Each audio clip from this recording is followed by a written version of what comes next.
What's up, everybody? Mike Lindsley back with you here at Rosie's Corner for a Turkey Slop Tuesday. Make sure you stop by and grab that for the lunch and dinner portions. Also, pizza and wings always available. Subs are incredible, hot and cold. Try the meatball bomber, try the pastrami Reuben, and a heck of a lot more. A couple of my favorites on the menu, and gift cards available for every occasion. Route 11 in Burton, in front of the Burton Bridge if you are in and around central New York. So I wanted to get into something that I did a live video on, but I kind of wanted to touch on more in kind of a short form here, and I'd probably do an audio pod down the line as well. But what is an exhibition at this point in sports, right? And a lot of people like Hank Haney in golf, they'll yell out, well, you know, everything's an exhibition these days except the majors. And most of that is true. And then he'll also come, well, the Ryder Cup is technically an exhibition, and that is also true. I'm hearing from a lot of people who are anti-Four Nations with this recent hockey event that, well, it was just an exhibition, it didn't matter. Well, what are the Olympics then? I mean, the Olympics are built in. Are they technically an exhibition? Well, you get a gold medal in the end, right? Like, I think, and I don't think that Olympics are an exhibition. I think it's a sporting event every 2 or 4 years that has been built in, and that is more event-based, like Super Bowl, World Series, World Cup, you know, a Stanley Cup Finals, NCAA Tournament and Final Four, on and on the list goes, right? Like UEFA and the English Premier League and all those sorts of things, right? The NBA playoffs, all those things are event things, event-based things. The Four Nations was kind of created as an international event, much like the World Cup of Hockey and all the rest, because years ago, with COVID and the NHL not being able to kind of get some momentum and get some international event and some international flavor going, it just took a while. And then it was, well, our All-Star game has also been so stale that it's pretty much not even worth putting on. And they put on an international event or exhibition, whatever you want to call it, and I'm going to get to more of this in a second, and it was a rousing success. Now, the best on best naming of it, terminology, I would have left that out because Russia's not in it. You got 30, 35 of the best players in the NHL out of 70 or 80. I would say probably 25, 30 minimum of the top 80 players in the NHL are from Russia, and probably more. You're talking about Kucherov, you're talking about Panarin, you're talking about Vasilevsky, you're talking about, Alexander Ovechkin chasing the all-time goal mark with Wayne Gretzky. So you look at the Russians, and they have a huge part in the game, and I understand the climate globally and all the rest, and in the future, they're going to be banned from next year's Olympics. Already the World Cup, they're banned unless something gets lifted, but that's a whole other story for another day. I think that it probably was an exhibition.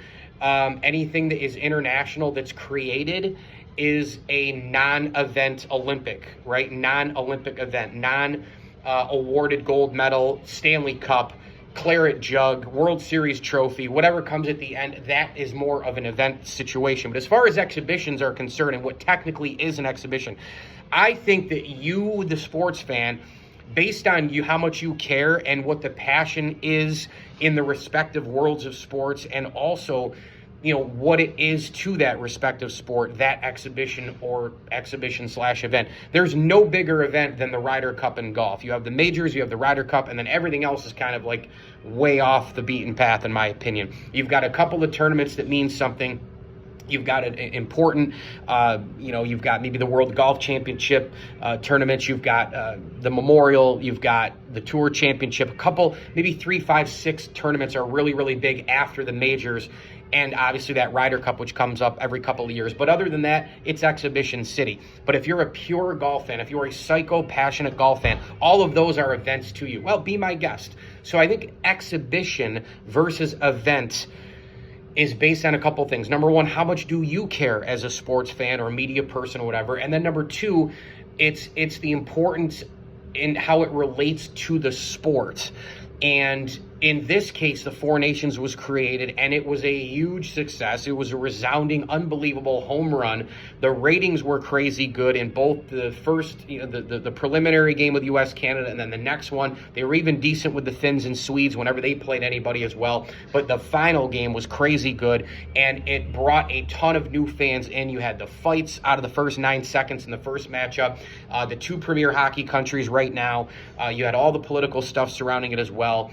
And, again, new fans to the game. Hopefully some hung on, and they're going to catch Connor McDavid. They're going to catch Alexander Ovechkin breaking Wayne Gretzky's record. So it was an exhibition until it wasn't, because it affected the NHL in such a grand way. Yes, by definition, exhibition, but I cared a ton about it, and I care a ton about the Ryder Cup, and they're telling me every year that that's an exhibition, or every couple of years that that's an exhibition. But you look at the way the U.S. and Europe go against each other. You think about Jack Nicklaus when the U.S. was kicking the crap out of the opposition. He went up and he said, hey, Lord Byron and company and all, hey, we got to expand this. It can't just be U.S. versus England. Or England-Ireland, I think is what it was. But we need to make it all of Europe. And then all of a sudden it's Seve Ballesteros, and it's all these players coming in, and Colin Montgomery and Sergio Garcia and all these unbelievable European players. And then they started kicking the U.S.'s ass. Well, guess what? Jack Nicklaus wanted to expand that. And you think about the global impact that had in terms of golf moving to 2025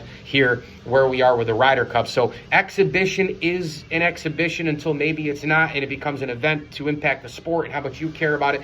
I just want to kind of get into that exhibition versus event situation in comparison in sports. But the Four Nations was exactly what the doctor ordered for the NHL. No all-star game. You had a big-time break. I've said it for a long time with all-pros and all-stars and all that stuff. They shouldn't play any of those games except for the Major League Baseball all-star game, because it's as close to the actual games during the regular season, more so than any other sport. Just, you're an all-pro, you're an all-star, you don't play the game, you just get it labeled on your resume, and we all move on, and you can replace it with something, or you can have a break in your league, whatever the case may be. But in this case, the NHL getting an international exhibition thing going on with these four countries was an absolute one-timer in the back of the net. Mike Lindsley here at Rosie's Corner. Pizza, wings, hot and cold subs, and more. Pick up your turkey slop Tuesday today, your chicken and biscuit Wednesday tomorrow, fish and mac and cheese later in the week. And don't forget, gift cards available for every and any occasion. Plus, they will cater your event, and they can deliver to you throughout the days and weeks as well. As I always tell you, enjoy the games.